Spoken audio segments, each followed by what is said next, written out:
Good evening and welcome. Once again, I am your moderator for the evening, Darla Montgomery of KLFY. Welcome to the Acadiana Center for the Arts in downtown Lafayette. On stage with us are the three candidates running for Lafayette Mayor-President. Their podiums are set up in alphabetical order by the last name. Please join me once again in welcoming Monique Blanco-Boulay, Josh Guillory, and Jan Swift.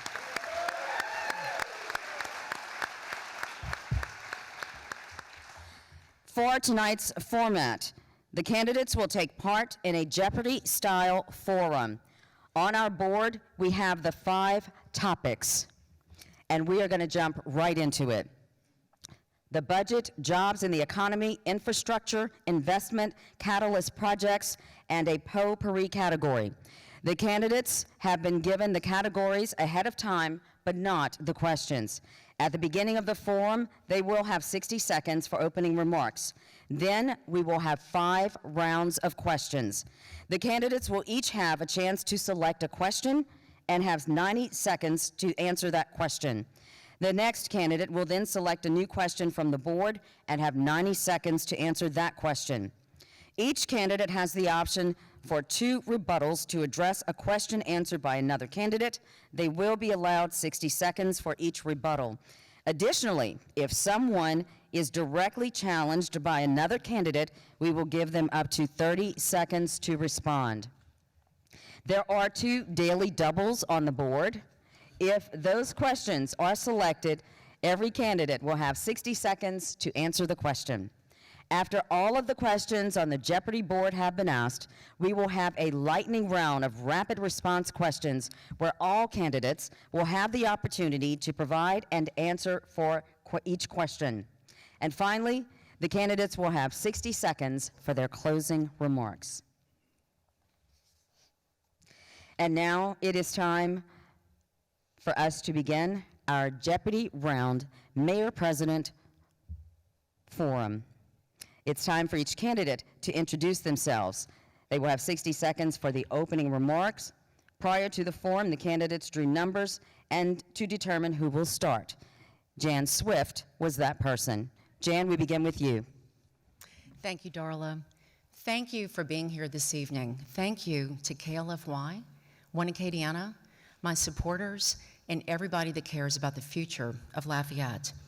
I'm standing on the stage tonight with 2 people who have supported running the city of Lafayette as we've run the state of Louisiana.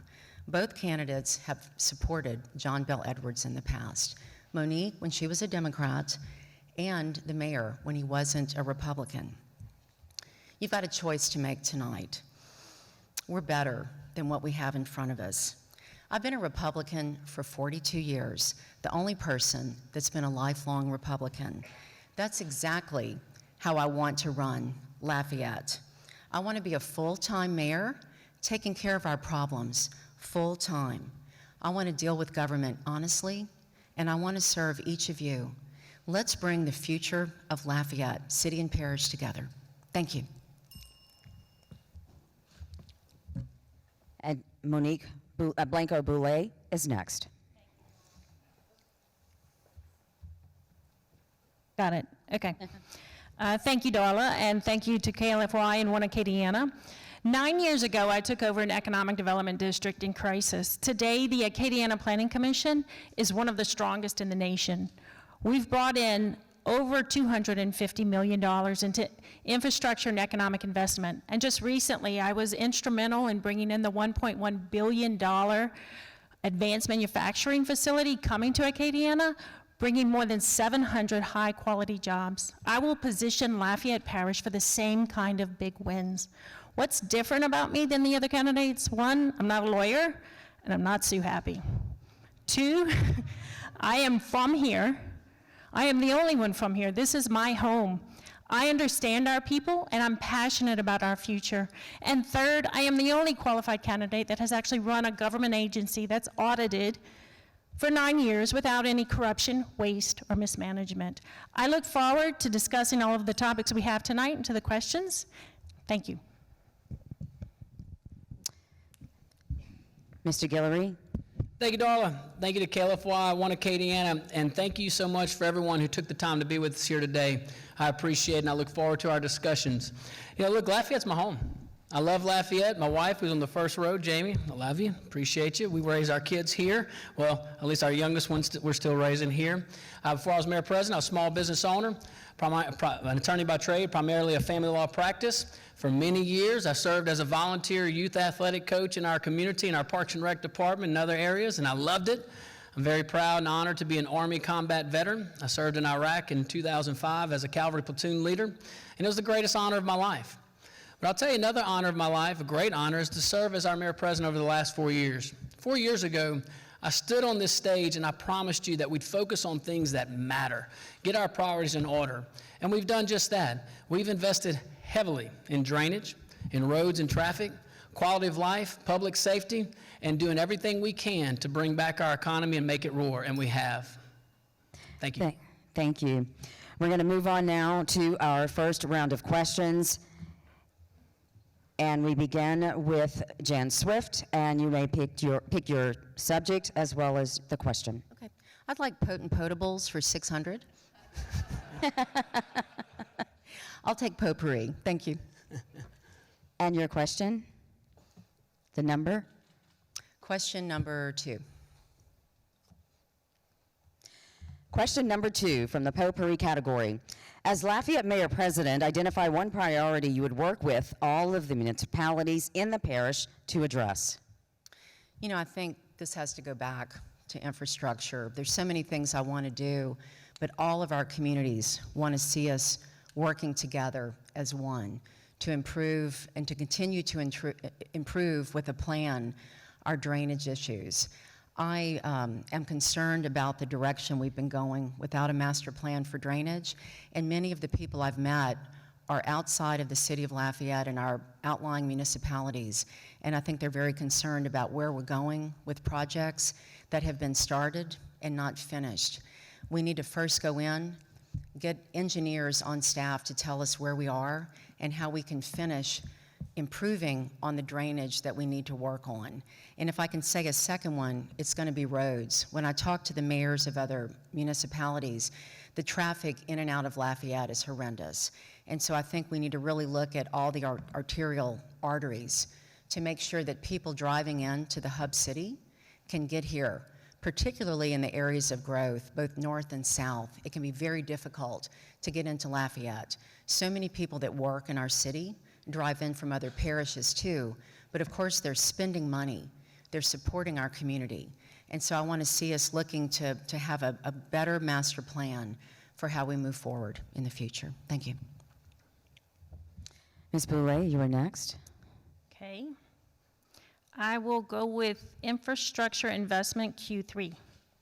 Question number 3 in infrastructure investment. What steps can LCG take to promote reinvestment in disinvested parts of the city and parish, particularly North Lafayette?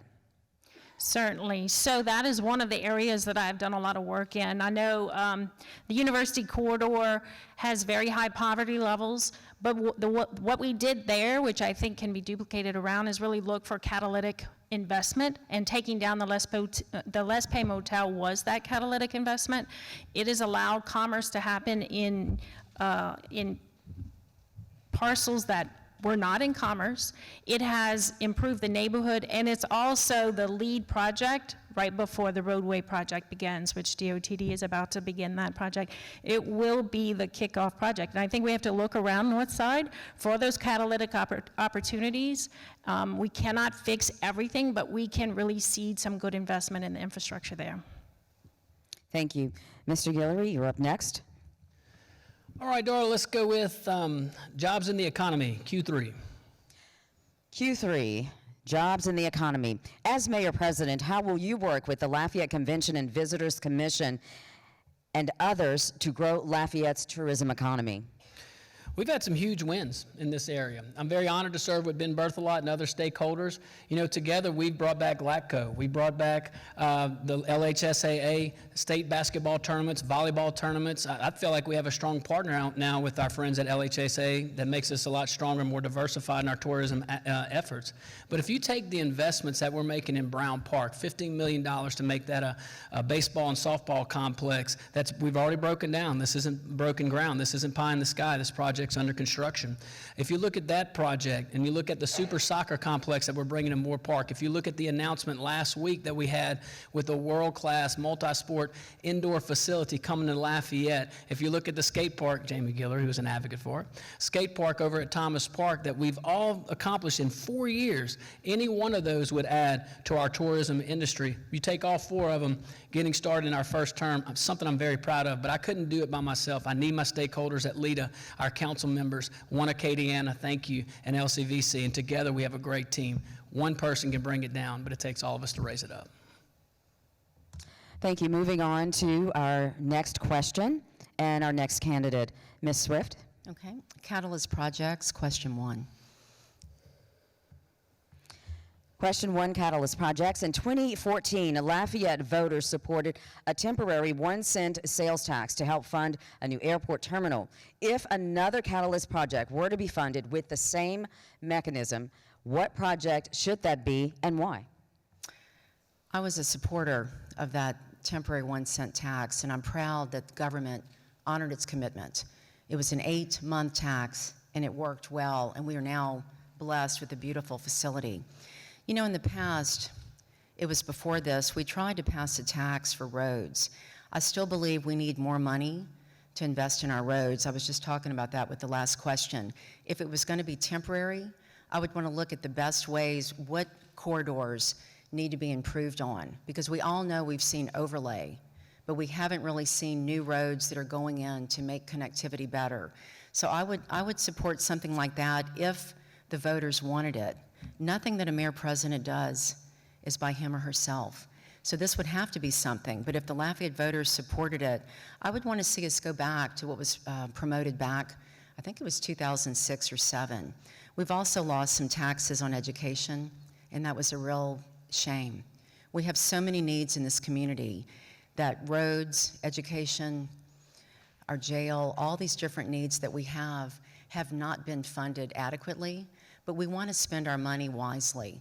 I want to see us first cut the waste, cut out the unnecessary litigation, and use our tax dollars wisely so that if we do pass a tax, whether it's temporary or not, we know that the money's going in the best place that it can be.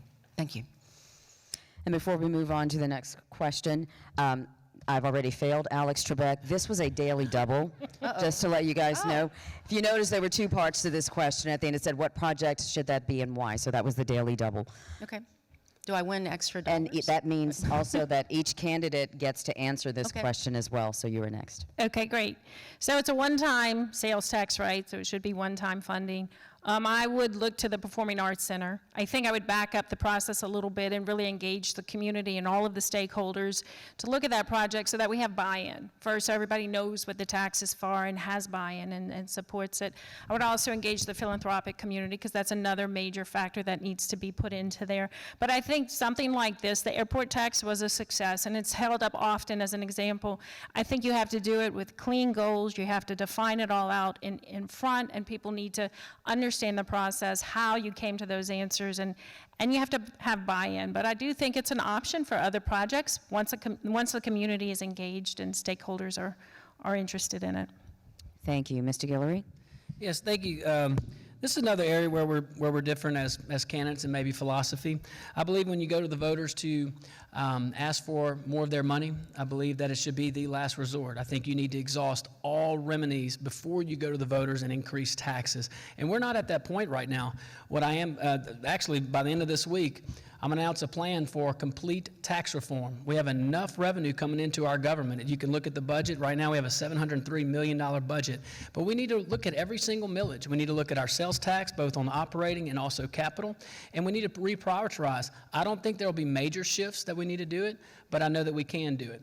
Now, the process in which, the best process, in my opinion, is just like we did with the UDC and the LDC.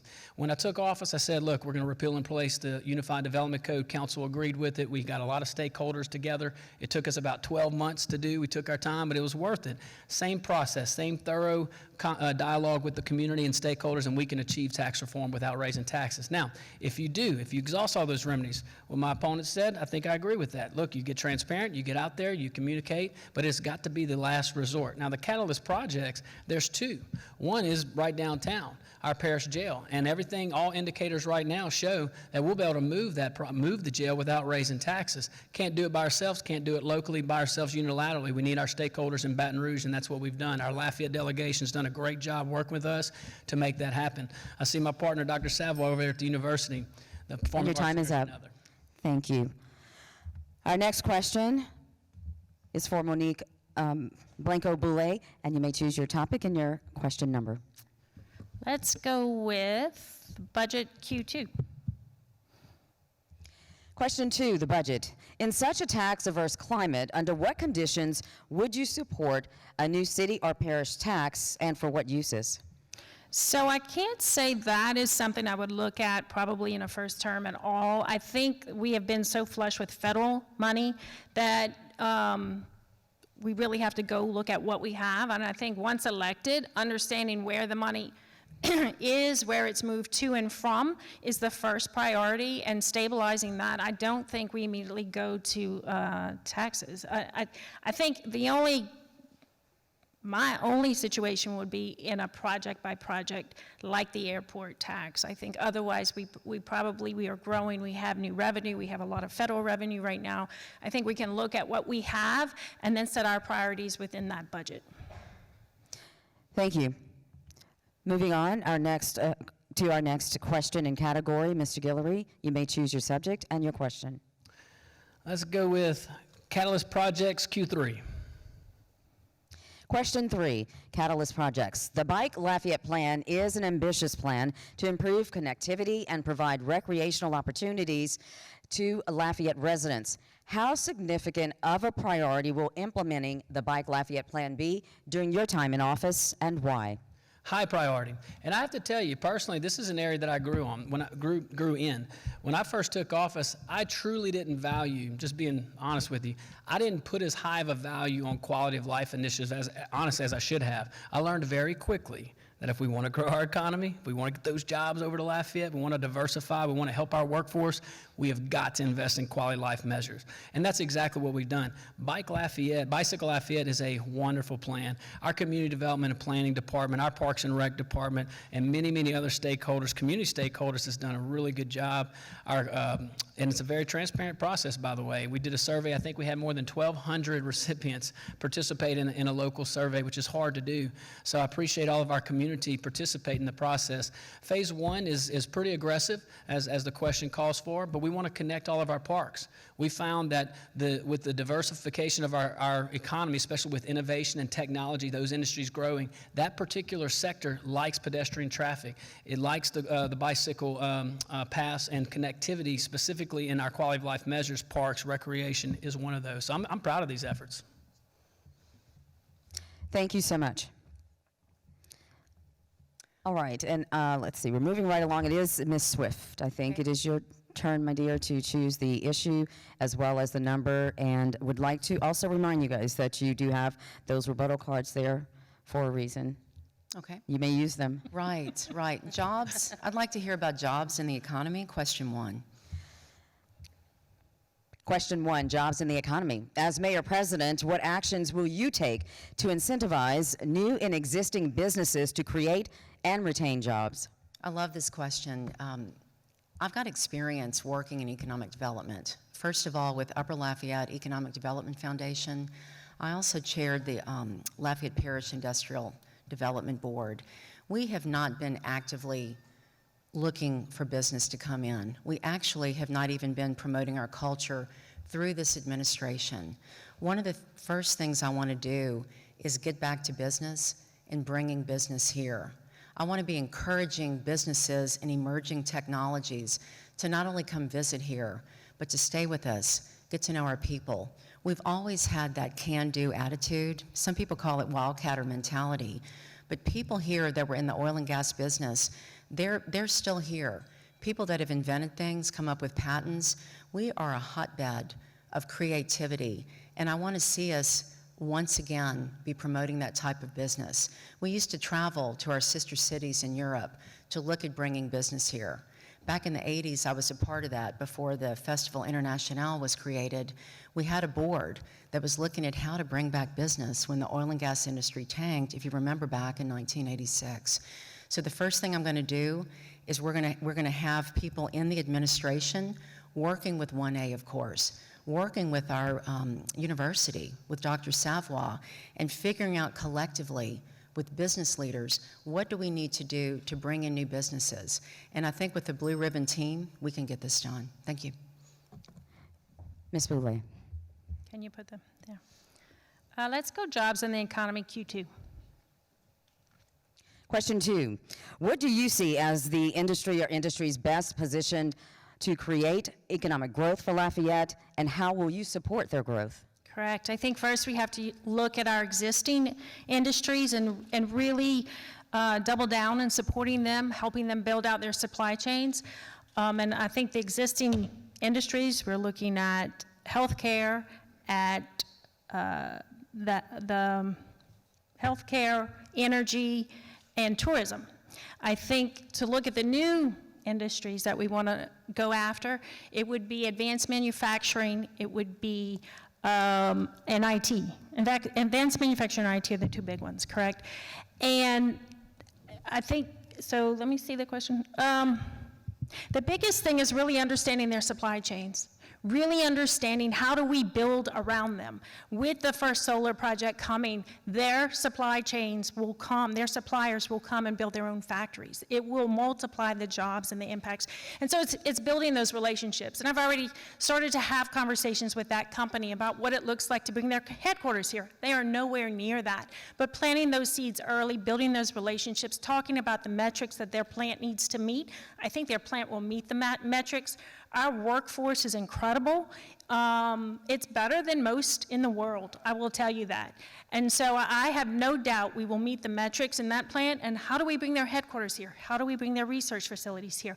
How do we support their supply chains? I think you have to look at every one of our major companies as well as the industries from a systematic perspective. Thank you. Thank you. Mr. Guillory? Yes, thank you. Look, our economy's strong. I love this question. The economy we have now is not the economy we inherited. It took a lot of hard work, it took a lot of partnership, stakeholder meetings, investments, also getting government doing what government's supposed to do, infrastructure like drainage, roads, quality of life measures, making sure that we're taking care of the priorities of the day. But if you look at the industries, to call the question, our industries just in 4 short years that have grown, technology, innovation, we are ripe for manufacturing. We have at least 7 LED pre-certified sites in this parish, which means that we can recruit headquarters to our downtown location or anywhere in this parish and put those manufacturing sites out in the parish and partner with our municipalities. I meet with the mayors at least once a month. This is a topic that comes up constantly. It's way more than drainage and roads and quality of life. It's all about the economy, and our economy is very strong, it's very diverse, and we continue to grow. Higher ed, medical, I could keep going on and on. I know I'm getting short on time. But I'm proud of our economy and economic measures, and we are strong. I'd like to chime in too. May I do? Certainly, and Mr. Guillory, that was a rebuttal, so yes, you may flip your card. And Ms. Swift, you may Yes. use your rebuttal. One of the industries that we really need to be promoting is our creatives. And I'm looking around this audience. I want to say this. So many people have to leave here to make a living. You can't just work here. It's a side hustle if you're a creative. I know this from some of you. We have got to go back to promoting our culture. Not only just the beauty of it, but the people that are here that want to stay here. We're losing our 25 to 34-year-olds for a lot of reasons, but people that are Grammy Award-winning artists that live here, they can't make a living just being in Lafayette. They have to travel. We have got to dig deeper. So we're talking about regular jobs. That is a regular job. Being a creative is one of the hardest things you can do. And thank you, Keely, for taking time. I want to say that no matter what we do, we got to dig deep and get back to our roots. the place I moved to when I moved here 40 years ago and fell in love with this community. Thank you. Mr. Guillory, you have the next topic as well as choosing your question. Let's go Catalyst Projects, Q2. Question 2, do you plan to see through the relocation of the Lafayette Parish Jail? If so, what is your vision for the existing site of the Parish Jail in downtown Lafayette? Yes, and to do that, we're going to have to continue to partner with our partners in Baton Rouge, which we do have commitments from the legislature. And as far as vision for what's going to replace the jail, I want to set a blue ribbon panel. I want community involvement. So we have a lot of people here today that's involved in our community. You wouldn't be here if you didn't care. So if you're interested in something like that, if you want to have a seat at the table to be able to see what's going to go in that footprint, that very, very large footprint, 5 acres right here in the middle of downtown, right in the middle of the heart of our parish, this is going to be huge. This is multi-generational. It's more than just moving a jail. Now, moving the jail will help us with inmates getting services closer to the sheriff's facilities to help fight recidivism, which is good, especially as our parish jail inmates are not even sentenced most of the time. We need to make sure that we're proactive in the recidivism fight, but also from an economic standpoint and a quality of life standpoint. What we will not happen under our Guillory administration is what happened with the record of indecision, monument of indecision, which is the old federal courthouse. We will avoid that by being proactive. So while we're finalizing all the details to move the jail, we need to finalize our planning to make sure that we replace that footprint with something that is multi-generational, has a multi-generational impact, and we will. Ms. Swift, you have the next issue as well as question. Let's see the budget. Question 1, please. Question 1, one of the most important responsibilities of the Mayor-President is the development of LCG's annual budget for presentation to the city and parish councils. In weighing budget priorities, what opportunities have you identified for cost savings? Well, the first thing I'm going to do is get rid of all the unnecessary litigation, the legal cost. I just want to put that on the table. We are wasting so much money in litigation on quick take expropriation. We've blown through money that we could have been spending on the jail, on the police, on the creatives, all the things that we need to do. We have money, and we've gotten a ton of federal money in. We can work with our partners at the state, but the first thing we need to do is make a real budget and stick with it and not have millions of dollars going into litigation. Some important things to me, though, I want to see that our police and fire are paid fairly. I want to see that our priorities as far as drainage and other infrastructure needs are met. But I think the first thing I want to do is go in and do an audit of every department and try to figure out where a lot of the waste has been so that we can figure out what our priorities should be. And I'm going to leave it at that. Thank you.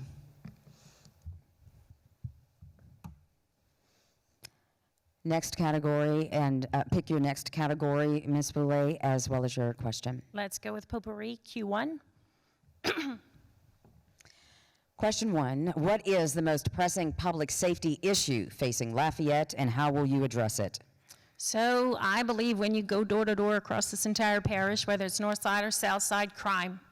People are very concerned about crime, and for many of the same reasons. We have an uptick in violent crime, we have an uptick in teenage crime, we have an uptick in shootings. When you talk to the police officers, they will tell you they are dealing with those on almost a daily basis. It is a critical issue. It is an absolute critical issue. We can do all the economic development in the world we want to do. It won't happen if we don't get crime under control. And so how do you deal with that? First, you build a really strong relationship with the police chief, a stable, healthy relationship where somebody is able to come in as a law enforcement professional and have a voice, with a mayor who is also balancing the political wherewithal of the city. So there's a two-way street there. That creates stability at the top. That creates stability for our officers. You can compare it to the fire department, where we have a strong chief who holds his ground, and you don't see the flux. We are shy 40 to 50 officers at any time. We have about 12 to 14 officers on patrol on any given day. At any given time, we should have 20 to 25. They are overloaded. They are asked to protect the entire city without the staffing capacity that is necessary to do that. So I think first we have to stabilize the leadership, and then we have to look at how do we bring trust inside and outside of the police department, working with the community. Thank you. Thank you. And as you guys can see, this is a daily double. Ms. Swift, you are next. I've served on the Crime Stoppers Board for years. I'm immediate past president. I've watched 6 police chiefs be in office in less than 3 years. That's a pressing issue. It's very hard to be a first responder if you don't feel that you have a stable office. I look at our most pressing public safety issues is the burgeoning homeless issue. People that are drug addicted, mentally ill, they're downtown and they're spreading throughout our parish. They need help. Our police cannot handle this by themselves. They need to have more money to monitor what's going on with cameras. I know we're working on some of that now. They need to be paid fairly, and they need to feel that we have their back. So many of the police officers that I know they've been there over 30 years, they have an app on their phone, and they count down the days, the hours, and the minutes until they get to retire. We need them. Our most pressing public safety issue is us. I want to be safe when I'm at home in my bed. I know you do too. But think of the people that are homeless, people that need help. They need the police to be able to respond to them. So I want to see us have a coalition that works on our homeless issue while we buttress our first responders. We have not been addressing this as a community. It's just been different people. Catholic Charities does not get support from the churches. We have got to work as a team, guys, to make this one of our biggest priorities. Thank you. Mr. Guillory, you get to respond to this question. Thank you. So let me just infuse a few little facts. We do have more than 12 or 14 officers patrolling this city. Now, to protect their tactics and their approach and their sensitivities, we don't need to go into detail, but it is more than 12 to 14. Now, I'll tell you, our administration has been very strong on public safety. We added a police precinct right here in downtown. When we added that police precinct, it took a heavy burden off of precincts 1 and 4, and I'm very proud about that. We have a great relationship with our chiefs of police across the parish. We have a wonderful relationship with our marshal, who's doing a great job, and our sheriff, who's also doing a great job. Great team. We've been able to give pay raises to our police officers every single budget, and we are working with the council, city council, to give our police officers adequate pay increase, and our firefighters, and also an additional pay plan as well that is well overdue. Violent crime in our parish is actually down, but there is an increase in juvenile crime and there's an increase in domestic crime, which is a different trend than what we saw a couple of years ago.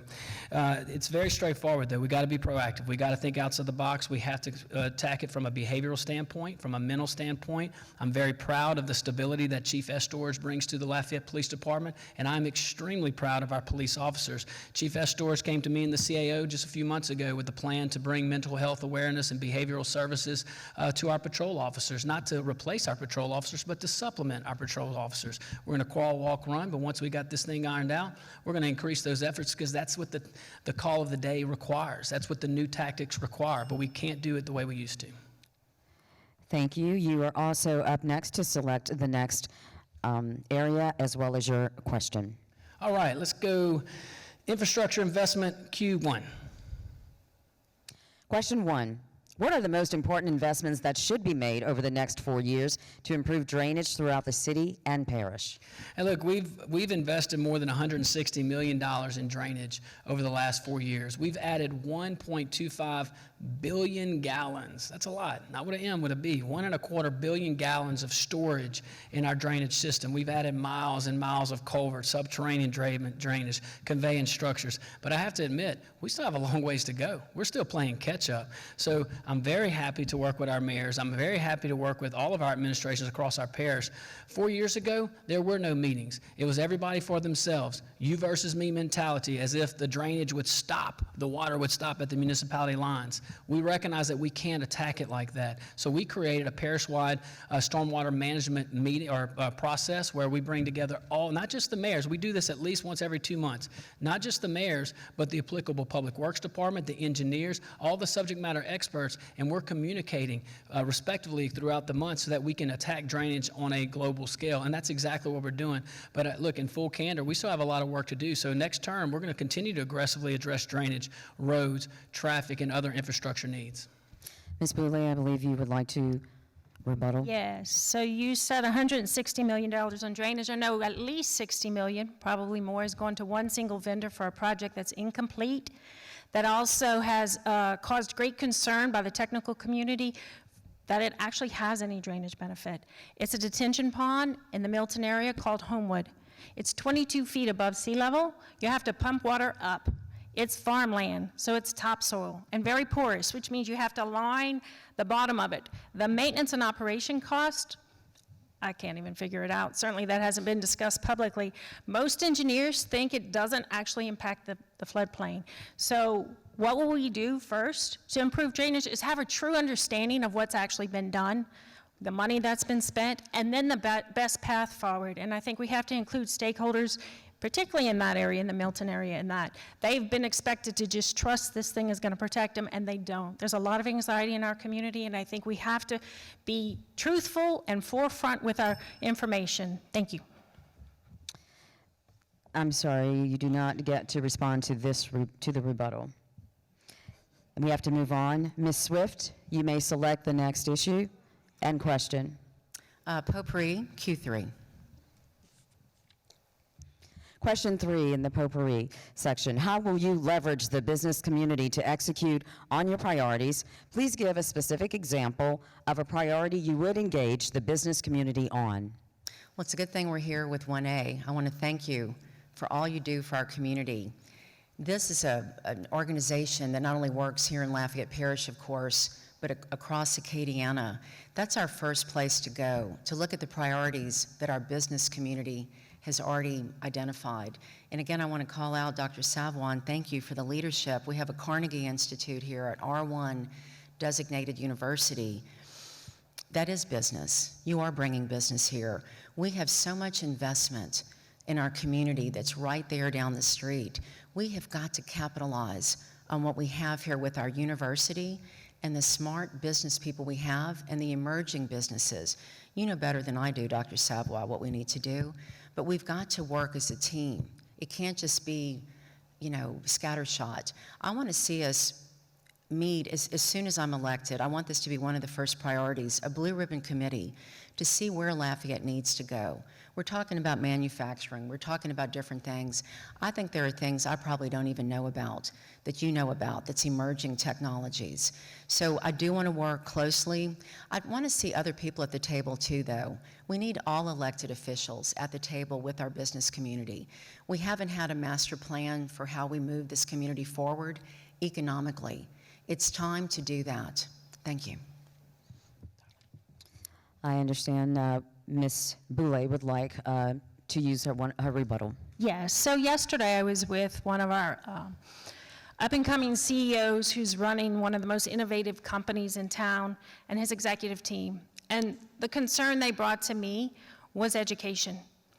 They want to build their R&D facility here in Lafayette and could not get their scientists to move here because of our public education system.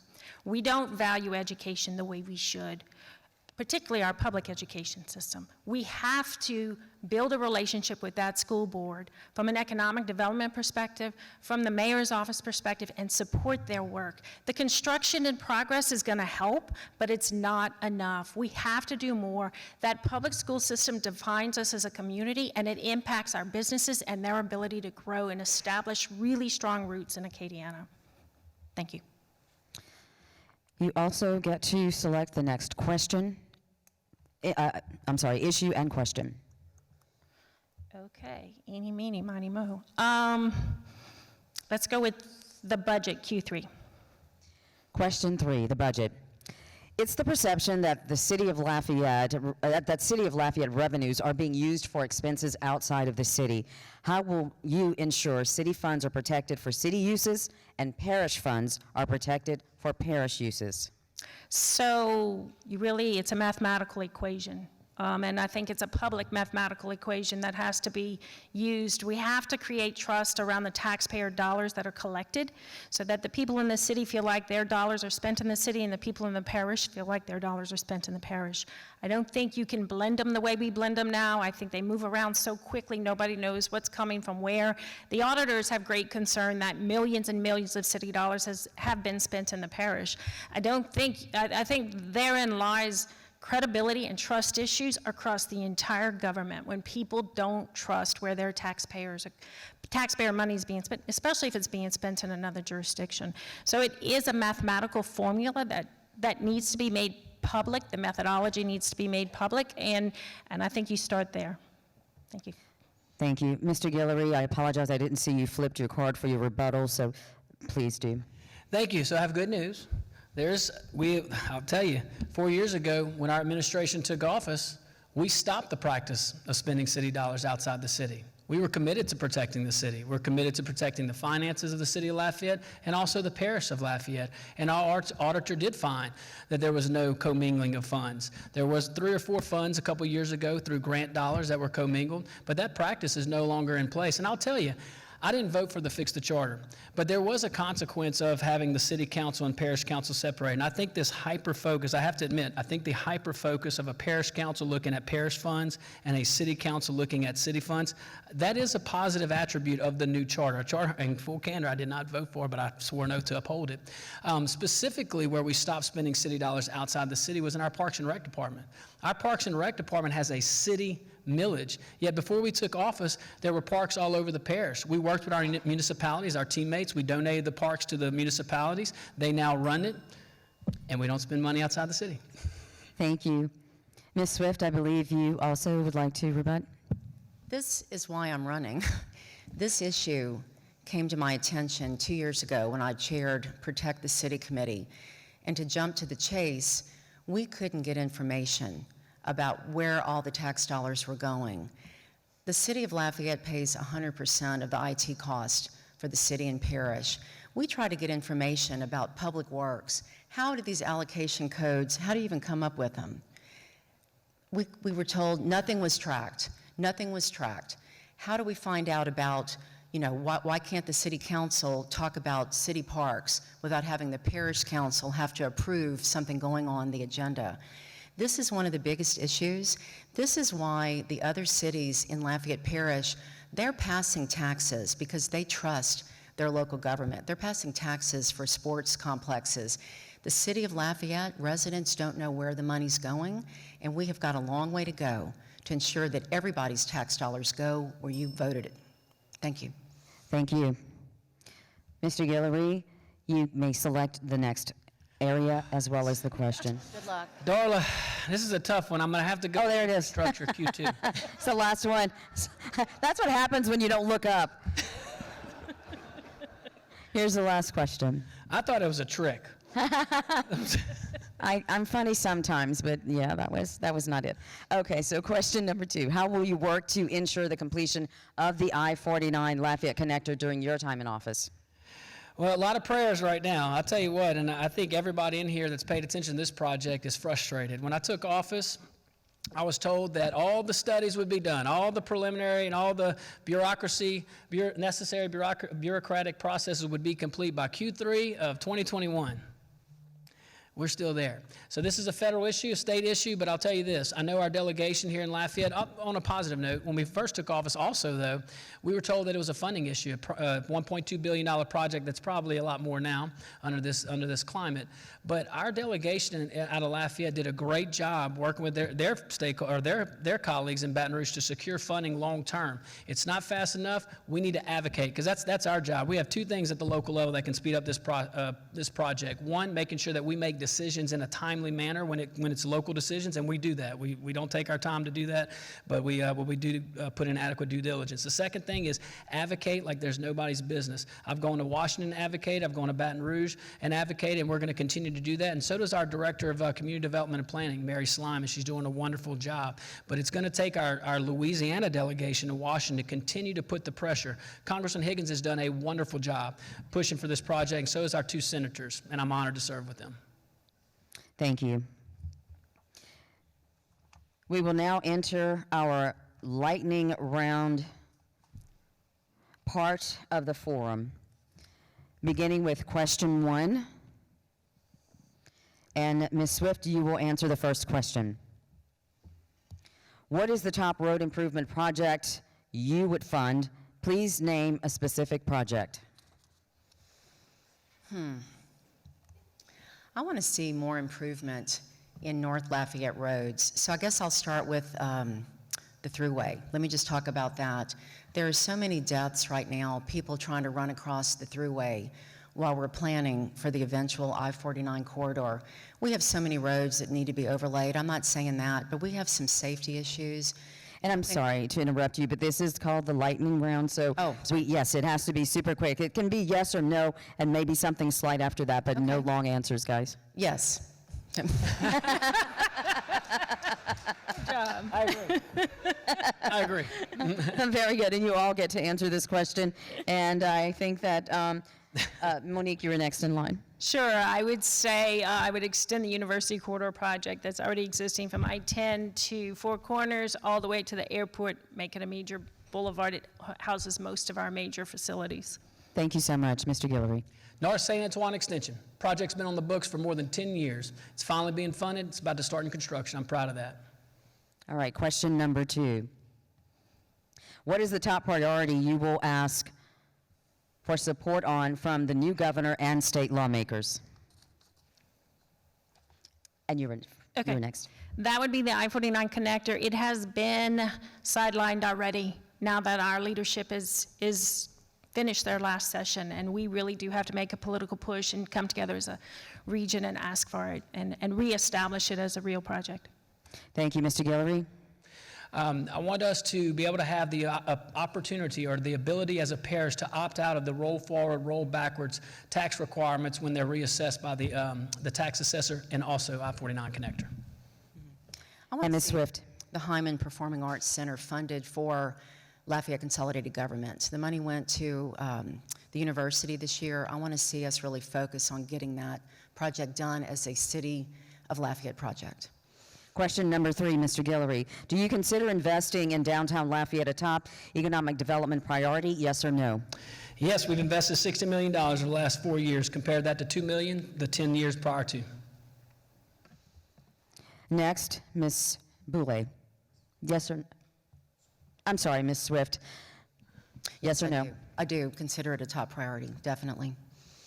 And you, Ms. Boulay. I do consider it a top priority. I don't think it's the entire core of the city, and we do have to look bigger, but it is certainly the center of business in Lafayette. All right, Ms. Swift, we're moving on. Question number 4. Other than drainage, what is one city or parish priority that LCG is currently underfunding? I think development of North Lafayette Parish. I think we need to look at what we can do to move economic development forward in a corridor that's been neglected. Ms. Boulay. I would say in the north side, we would look at programming for at-risk children that have been getting in trouble, as well as other investments on the north side. Mr. Guillory. Fire protection in unincorporated area and the tax reform that we're calling for will address it. Moving on, question 5. When we begin with you, Ms. Boulay. Should the mayor-president position be split into a separate City of Lafayette mayor and Lafayette Parish president, yes or no? I do not think so at this time. We have too many other areas of crisis, and it would take a complete rewrite of the charter. Ms. Swift, yes or no? Yes, we can do this without deconsolidating. Yes, Lafayette needs its own cheerleader while we work with consolidated government. And Mr. Guillory. No, and there's a lot of synergy with the position being combined. Mr. Guillory, we begin the 6th question with you. Term limits for the mayor-president position, a good thing or a bad thing? Good thing, and we should look at other positions in elected office as well. Ms. Boulay. Good thing. Ms. Swift. Very good thing. Moving on to question number 7, and perhaps, as you can see, it is the most serious question of the evening. Oh. And we begin with you, Ms. Swift. Do you prefer seafood gumbo or chicken and sausage gumbo? Aunt Pearl taught me how to make chicken and sausage gumbo. That's my favorite. And Ms. Boulay. That would be Mama's shrimp and okra gumbo. Mr. Guillory. Both together. We've got a last question for you guys. Of course, we want to know, can you make a roux? And who's your mama? We were supposed to proceed with that. Who's your mama and can you make a roux? So, yes, my mother is Kathleen Babineau Blanco, and yes, of course I can make a roux. She taught us how to make a roux many, many years ago. Ms. Swift. The best roux takes at least 45 minutes. Don't look away from the cooktop. Don't answer the phone. Taylor, you know this. You're going to burn it if you look away.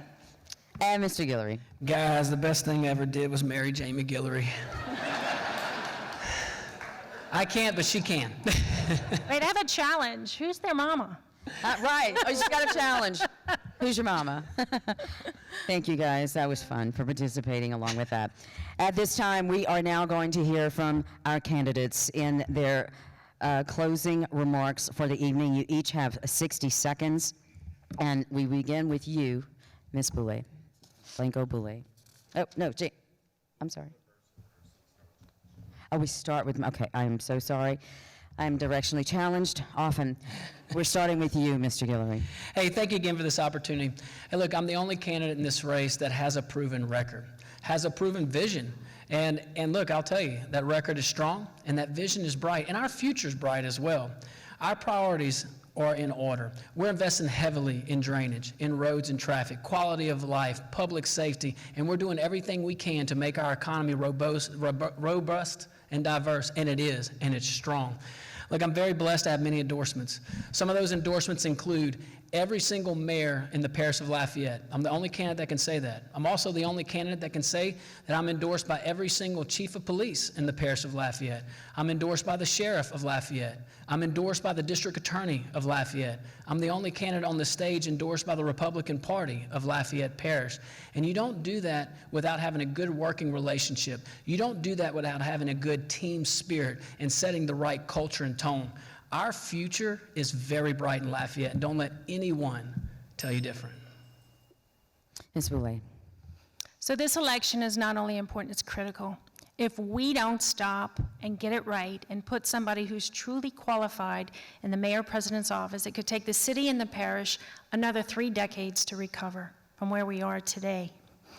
I am the only qualified candidate that has run a government entity that is audited, that does not have corruption, waste, and mismanagement. I want to remind you of my priorities. First, I want to stabilize LCG. Second, I want to address crime by bringing trust to the inside and the outside of the police department. Third, drainage. We're going to bring data-driven decision-making into the process that also protects our taxpayer dollars.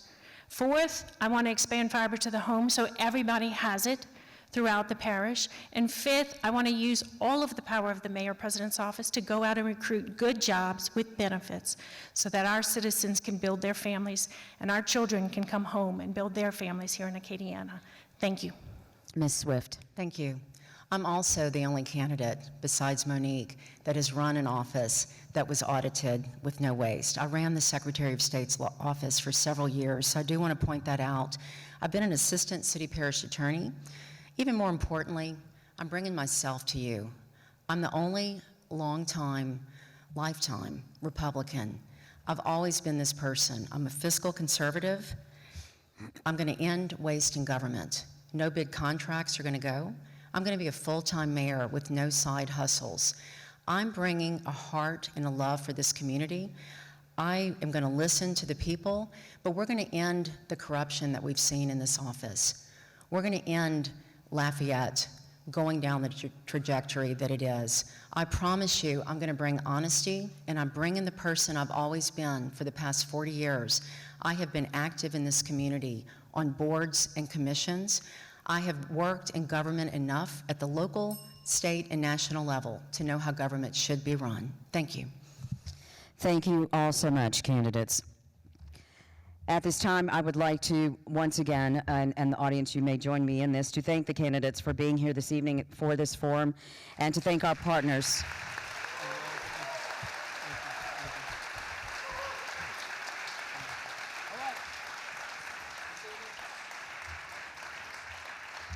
And to thank you to the partners for making this possible, to One Acadiana for leading this event in partnership with KLFY, and special thank you to Acadiana Center for the Arts for their partnership to host us here this evening. Please don't forget to mark your calendars for the upcoming election, Saturday, October 14th, early voting taking place from September 30th to October 7th.